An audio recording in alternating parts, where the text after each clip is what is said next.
All right, can everybody see the presentation? Sound okay? All righty, we'll wait for Mr. Janton and we'll go live in 3 minutes.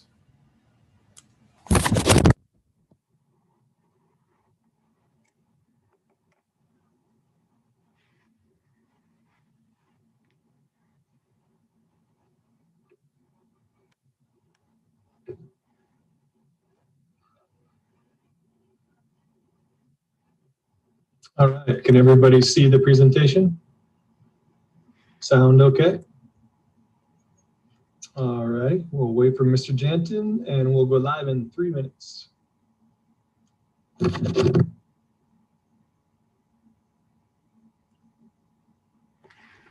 That was a little strange because I said that and I heard it about 10 seconds later.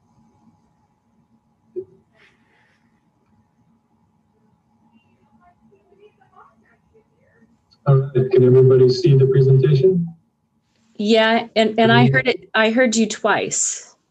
All right, we'll wait for Mr. Janton and we'll go live in 3 minutes. I think we're hearing it back on the YouTube feed. That was a little strange because I said that and I heard it about 10 seconds later.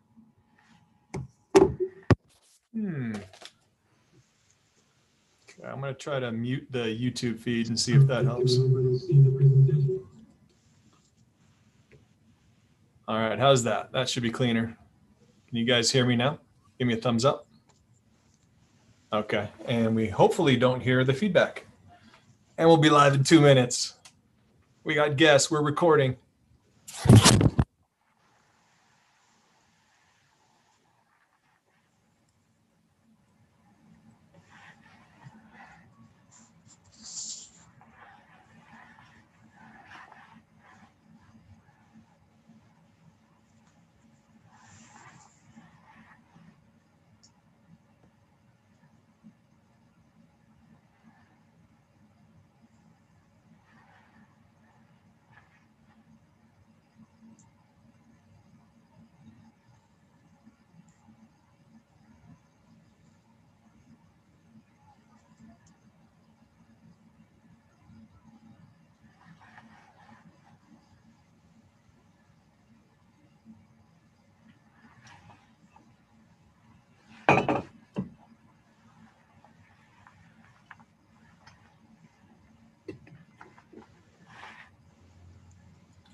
All right, Mr. Janton, are you ready to go?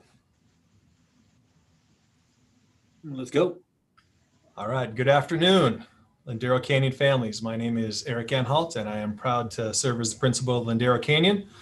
Wanted to welcome you to our Returning to Campus webinar. It's one of the webinars in our series of how-tos to help guide families and get you used to campus in this virtual environment, going to a live environment.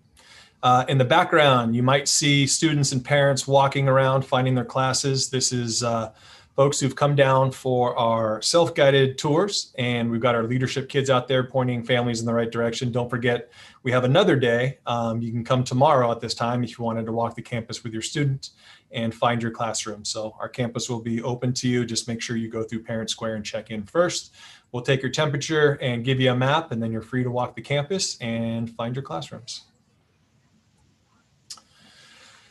So this is obviously our hopefully first and last welcome back. The big date is March 22nd for our first day of live instruction, and that's this coming Monday.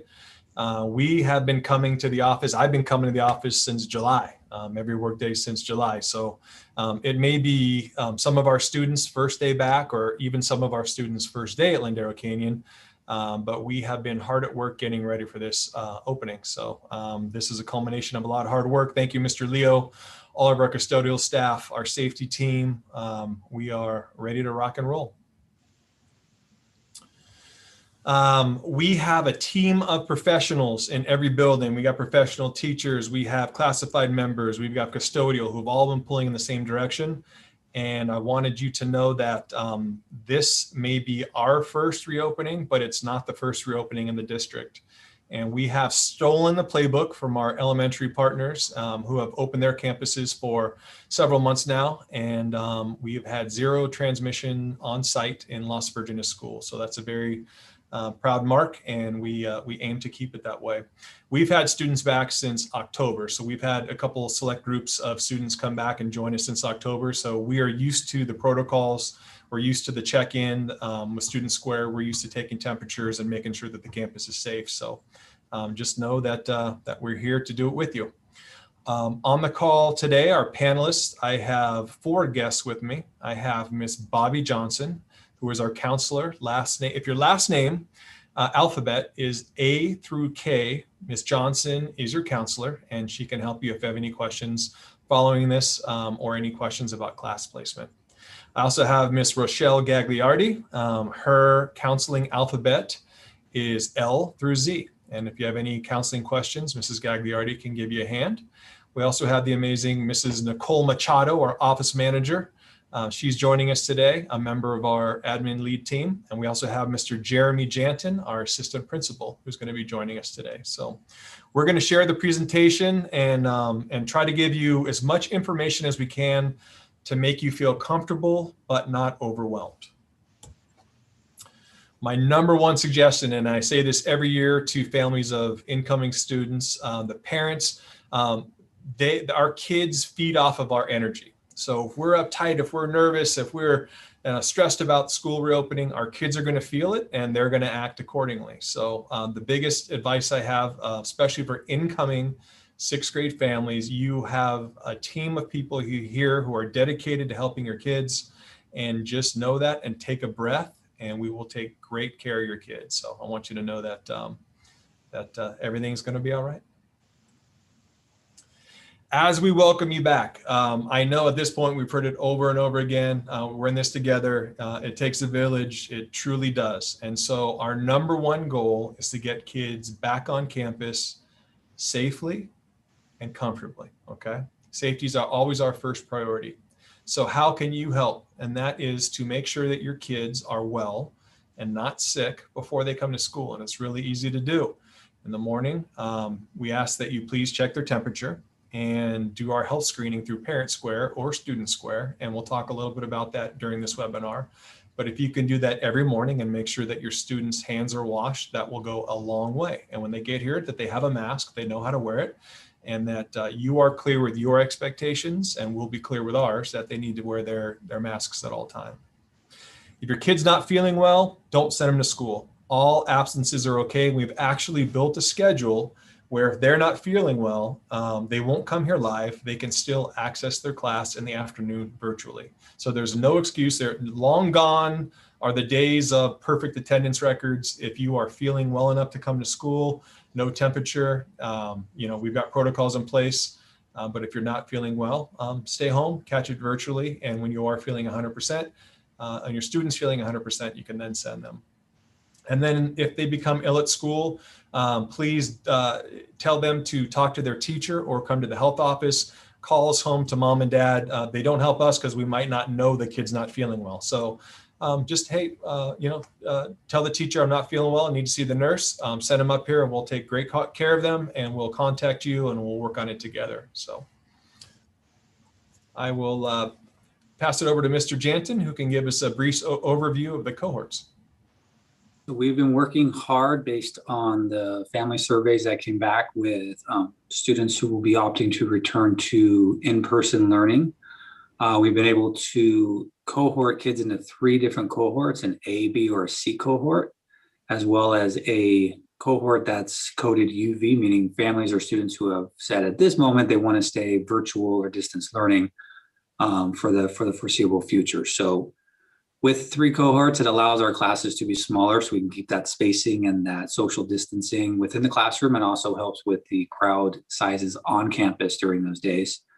And one thing with this schedule, if a student is in a cohort, but at some point they just don't feel comfortable coming to school or they're a little nervous, they can always opt to participate in the afternoon virtual classes instead of coming on campus. So we want as many kids to come back on campus, but we want everyone to know there is an option to stay virtual whether by choice, a little nervous, uncomfortable, or anything else that happens. So with that, we've gotten some questions this week, counseling and the office. What is my student's schedule if we are not returning to campus? Okay, like if you're returning to campus, you come to school one day on campus in the morning. But what if we've opted to not come back? Well, your schedule is a afternoon 2-period cohort. So you will join in your classes, periods 1 through 6, depending on what day it is, and you'll participate virtually like you have been, this year. It'll just be 2 classes every afternoon. Here's a quick overview of a standard bell schedule. 0 period will begin at 7 like it has. There will be virtual support for students. That's designed to be virtual support with homework, test questions, studying. That opens at 8 o'clock, goes to about 8:20. Students who are on campus that day, their first class of that day will start at 8:30. It's an 85-minute block, and then the second class will start at 10:05. Some days students will be periods 1, 2, other days 3, 4, and then another day they might be 5, 6, depending on what rotation and where they are in the cohort calendar. There's a break in the middle, and then all virtual classes with the same 2 periods that were taught in the morning will also be taught virtually in the afternoon for any student who was not on campus that morning. Student arrival departure. This is, how we're going to keep kids on campus safe, spaced out. They have to wear a mask as they arrive and until they depart. So mask on at all times, unless they're having a drink. Students, they do their best to maintain 6 feet of distancing. We maintain that within classrooms, within desks, and we have plenty of markers around campus with signs and arrows and dots for kids waiting in line, kids waiting outside of the classroom. We hope that there is enough for kids to be reminded of that as they're on campus. After students have checked in, gone through Student Square, got their temperature check, they are going to be asked to go directly to their first class of that day. We're going to ask kids to head to the classroom, try not to gather in large groups outside. We want them to say hi to their friends, but we also want them to stay safe and keep that distancing. We will have a window of arrival time. We ask that kids do not come to campus before 8:15, but 8 o'clock to keep that, until we get the system down and get it smooth. You can arrive starting at 8. Please stay in your car until you've checked in with Parent Square or Student Square, and your student has been asked to exit. And don't stress out if the first couple of times you're on campus, it takes a little longer than it should. We're all working on this together. We'll get it as fast and as smooth as possible. So don't be stressed if it's getting close to 8:30 and you're not in class yet. We're not concerned about the tardies. We're more focused on getting you in a seat on campus as much as you can. So we don't want people to be stressed. And a lot of our kids walk or ride their bike to school, and they're definitely allowed to continue to do that. So if your kid has their phone and they've checked in through Student Square and they're walking to school, they can do that on their own. You don't need to be here with them. You don't need to drop them off or anything like that. Kids can ride their bikes. We have a bike rack. They'll just come through the entryway, and we'll show you that in a couple slides. They'll walk to the bike rack, park their bike, and come to school. And as Mr. Janton said, we would appreciate it if you would not come before 8:15 for the first couple days. We will have people outside greeting starting at 8. But we're not marking tardies, especially for the first several weeks. We just want to make sure we'd rather have you a couple minutes late than to have people lined up here, because we don't have people here at 7:30, for example. But we will have some people out there starting at 8. But if you don't need to be on campus, don't stress about the start time. We'll definitely just get kids to their classroom safely, and we have plenty of time in 85 minutes to have a solid class. Yeah, we'll have plenty of staff. We will have student leadership out there as well. The first couple of days, helping students who need any directions. Next staff, here's a couple pictures of where the actual main drop-off location will be. So right now, right between the main office where you see Lindero County Middle School, and then that building to the left is our media center. You kind of see up that walkway, you see the big Lindero Canyon Cougar sign. So we ask the parents who are pulling forward in their vehicles to kind of pull up to this point, maybe a little further. Students that are walking or riding a bike or riding a skateboard, walk your bike or skateboard up to this point, kind of wait in line, we have dots put along that whole sidewalk. So just kind of keep your distance, wait your turn, and we'll get you checked in and you'll be into class as fast as we can. On day one, this area will have a balloon arch and it'll be very well marked, so there should be no confusion as to where to come through. There's really only one entry point onto campus, and that is this point right here.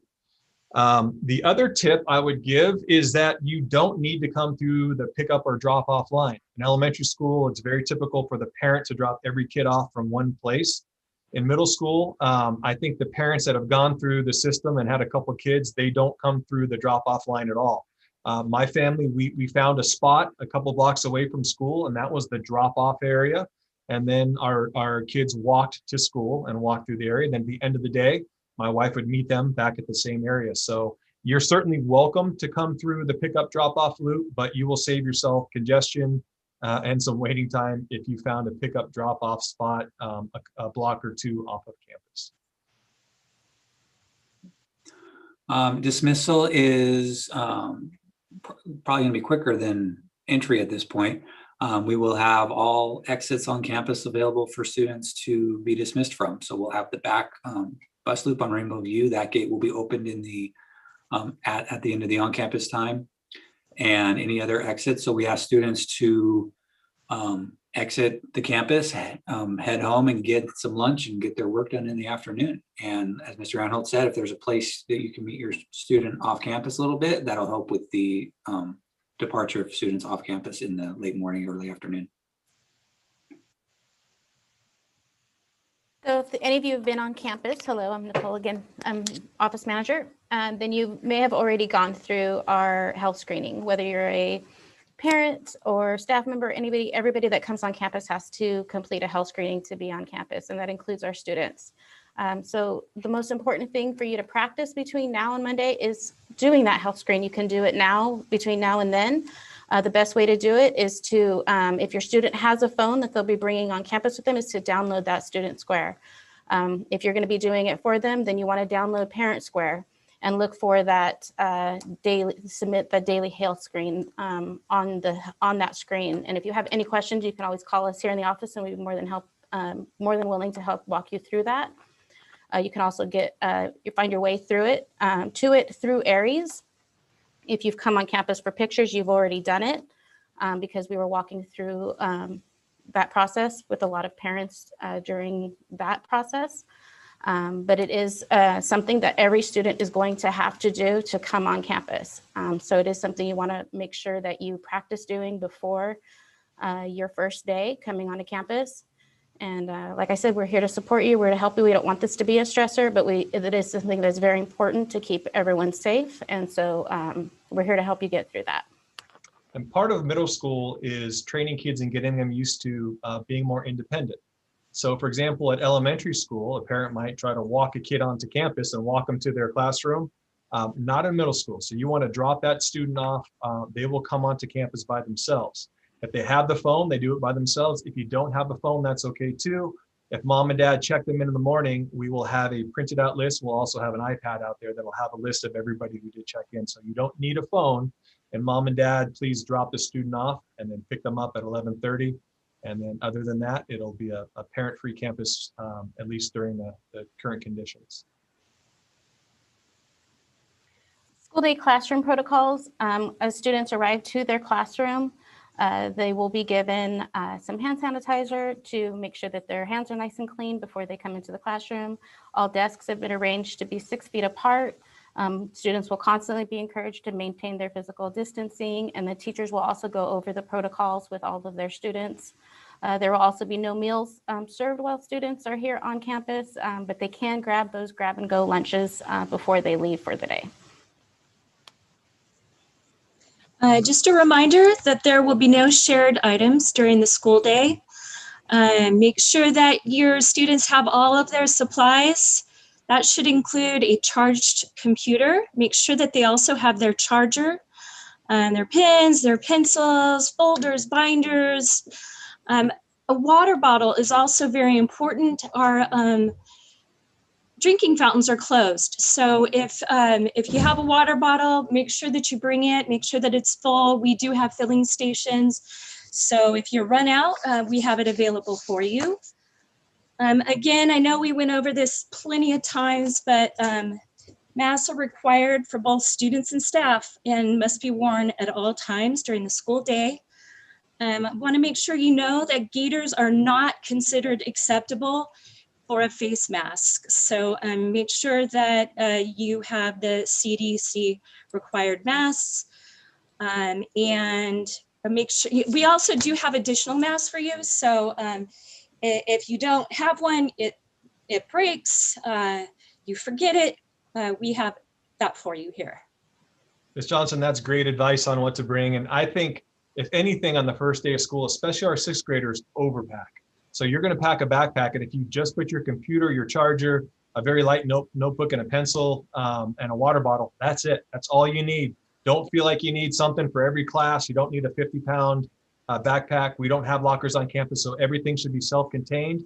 Everything you bring to school will then go home with the student at the end of the day. So you have no need to unpack or have massive supplies here. So pack light, and we'll take care of you. And if you forget something, don't worry about it. Most of the time we have everything here for you. Absolutely. Just a reminder that, since the past summer, LBUSD has invested almost $2 million in PPE. So if you come into our library offices, you'll see plexiglass, cleaning supplies. We've redone our air filtration systems and much more. So I'm fully confident, been coming here since July. And we've also established safety compliance teams at our site. We've actually been meeting for probably about over 3 months. And we've also observed some of the elementary schools as they've done their safety walkthroughs. So as they were opening up, we went and watched the protocols and we watched the inspections. And so we're well versed in that. And we are ready to do exactly what they've done successfully for months now. And that just to reemphasize that our district has had 2,200 students back on our campuses for the past months with 0 transmissions of COVID being transmitted on campus. So that's a really solid track record. When you come on our campus, we've had a couple awesome additions. We're working on a project planting 50 trees over the next year for our 50th anniversary, providing more shade and outdoor instructional areas in the PE areas and around campus. You'll also notice that we have invested in some portable outdoor umbrellas. So it's not going to be uncommon to see a classroom that might have traditionally been inside a class. Teacher might, on a nice day, bring them outside, and kids could be working outdoors in fresh air with their masks on in some shaded areas. So looking forward to that. Our partners over at AE Wright just donated 30 additional benches that we'll have on campus in the next week. And you'll also notice more portable hand washing stations around campus and even in some of the classrooms. So we have the supplies necessary to keep the campus safe. Just need you and your students to do your part as well. And this is just a friendly reminder. We know that this time of change and constant change can bring up a lot of emotions in students and community. So this is just a reminder that we do have the Community 360 Counseling Center, where counselors are available for one-to-one appointments for staff, students, and parents. You just go to community360.me. You can make an appointment there. We also have student tutoring program available through that website. And then at the bottom, you'll see Ms. Johnson and I are also here for you and your students. If you would like to contact us for anything, any questions you have about reopening, or you want us to check in on your student, I provided our names. The little in the bracket is the letters of the students that we see, and then our email address. We're always available via email. So like I said, we've had some students on our campus yesterday and today. So we've kind of collected some of the frequently asked questions and trying to alleviate some anxiety. One of the big ones is around PE. And so traditionally kids are stressed about changing in the locker room and bringing a change of clothes and what that looks like. What I wanted to tell you is not to worry about that. Students will not be changing in the locker room. We will have students just do their PE in comfortable clothes. So if you have PE that day, dress ready for PE. We will be outdoors playing sports, but we will have masks on. But there'll be no changing in the locker room, and all the play will have masks on. So don't stress about PE. It's a great opportunity to be outdoors and getting some exercise.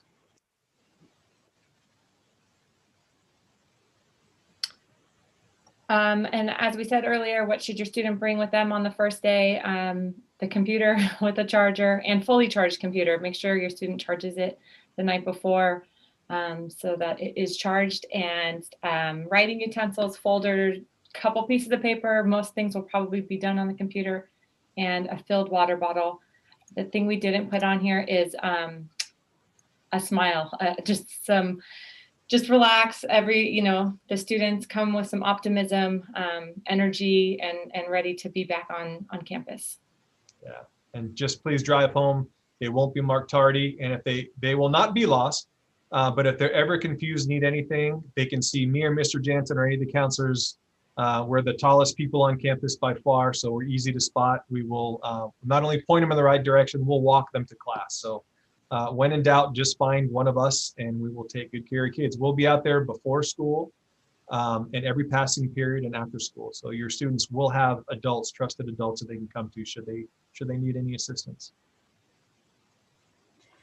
So as Mr. Anholt was saying, the best and easiest way for your student to show us that they've done the daily health check-in is through that student square. And it's super easy for them to download it. You just go to the App Store, download Student Square, sign in with their LUSD email address and create that Student Square account. And then once they're in and have created that account, they're just going to look for that orange bar that says Submit Daily Health Screen. They'll do that every morning. They could do it while they're eating breakfast or if you're driving them on the way to school, but just have that done so that when they get here, they'll just show us their screen. It's really that easy. For those that aren't coming with the phone, we get it that not all students have a phone. Then please, as you, the parent, please before they get to school, just make sure you've completed that daily health screen prior to coming to school. And then we can check that they've been checked in by one of our screeners, looking them up by their last name. But again, this is just the most important thing. If you need any help at all, making sure that they're set up and ready to go, give us a call here in the office. Myself, Donna, or Julie are more than happy to help you get all set up before the first day.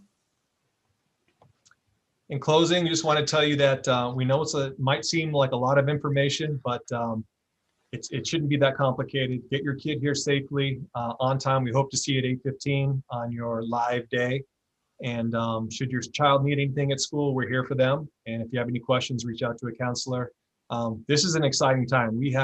I've never seen the campus in better shape, cleaner, and had classrooms more prepared for students than we have right now. So we're looking forward to it. We hope to see you next week. And if you're live that morning, hopefully at 8:15, and we'll get your kids to class. And thank you for your continued support and patience. And we look forward to kicking the school year off live. Thank you for spending time with us. We'll post this up on YouTube for anybody so you can watch it again if you needed to go back and revisit it, and feel free to share it with your student as well. So thank you for your support. Thank you, Mr. Jansen, Ms. Machado, Ms. Gagliardi, and Ms. Johnson. Appreciate all your time and efforts in helping our kids come back to campus safely and calmly. Thank you for your support. Have a great day. Go Cougars.